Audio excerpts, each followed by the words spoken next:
హి ఓం నమ శివాయ్. ఓం నమ శివాయ్. ఓం శ్రీ భద్రకాళీ సమేత వీరభద్రస్వామిని నమో నమః. మాతృ పితృభ్యో నమః. ఆచార్య అతిథిభ్యో నమః. శ్రీమాత లలితా త్రిపుర సుందరయే నమో నమః.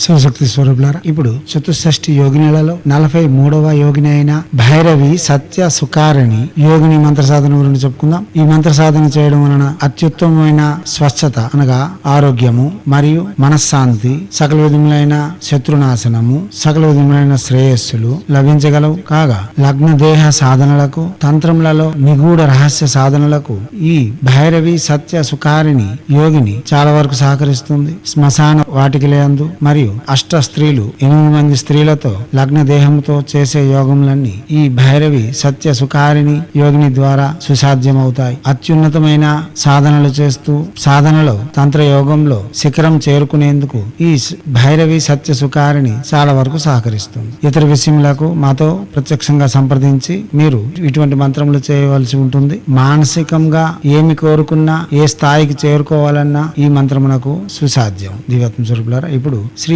భైరవి సత్య సుఖారిణి మంత్రము ఓం ఐం హ్రీం శ్రీం శ్రీం భైరవి సత్య సుకారిణి స్వాహ. మంత్రం మరోసారి ఓం ఐం హ్రీం శ్రీం శ్రీం భైరవి సత్య సుకారిణి స్వాహ. మంత్రం మరోసారి ఓం ఐం హ్రీం శ్రీం శ్రీం భైరవి సత్య సుకారిణి స్వాహ.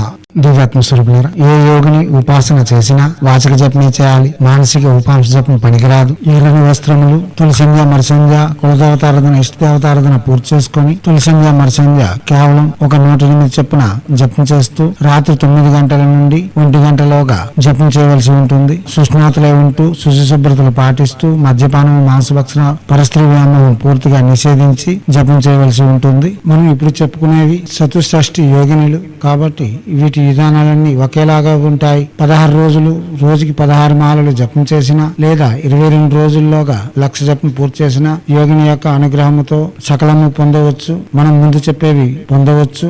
యోగినినే ప్రత్యక్షంగా జపం చేసుకోవాలంటే 16 లక్షల జపం చేయవలసి ఉంటుంది. గురు సమక్షంలో చేయవలసి ఉంటుంది. స్త్రీమూర్తి యోగినిగా మారే విసులుబాట్లకు స్త్రీమూర్తి గురు సమక్షంలో నేర్చుకుని చేయడం వలన సాక్షాత్ దేవతగా మారే అవకాశాలు యోగిని సాధనలో ఎక్కువగా ఉన్నాయి. దివ్యాత్మ స్వరూపులారా, యోగినులు అంటేనే దేవతకు అతి సమీపంలో ఉండే పరివార దేవతలు. మనం యోగినిగా మారడం వలన దేవతకు అతి సమీపంగా ఉండే అవకాశం లభిస్తుంది. ఈ విద్యలు వేరుగా ఉంటాయి. మనం ముందుగా చెప్పే విధానాన్ని అనుసరించి చేయవలసి ఉంటుంది. దీక్షా కంకణ బదిలై భక్తి శ్రద్ధలతో చేయవలసి ఉంటుంది. మనం ఎంత నిష్ఠ నియమాలతో ఈ ఉపాసన చేయగలిగితే ప్రతిఫలితములు అంత సుస్పష్టంగా ఉంటాయి. గురువు వద్ద నుండి యంత్రములు తీసుకుని వచ్చి అష్ట దిగ్బంధన చేస్తూ ఏదైనా ఒక దేవతను ఉపాసన పూర్తి చేసుకుని ఆ దేవతను పీఠ దేవతగా అమర్చుకొని ప్రతిరోజు ఆ దేవతని యథాశక్తి పూజిస్తూ యోగిని సాధనలు చేయవలసి ఉంటుంది. మీరు గురు సమక్షంలో మంత్రం తీసుకుని చేయడం వలన విశేషమైన ఫలితములు ఇవ్వగలవు. మీరు ఈ యోగిని సాధన చేయాలన్నా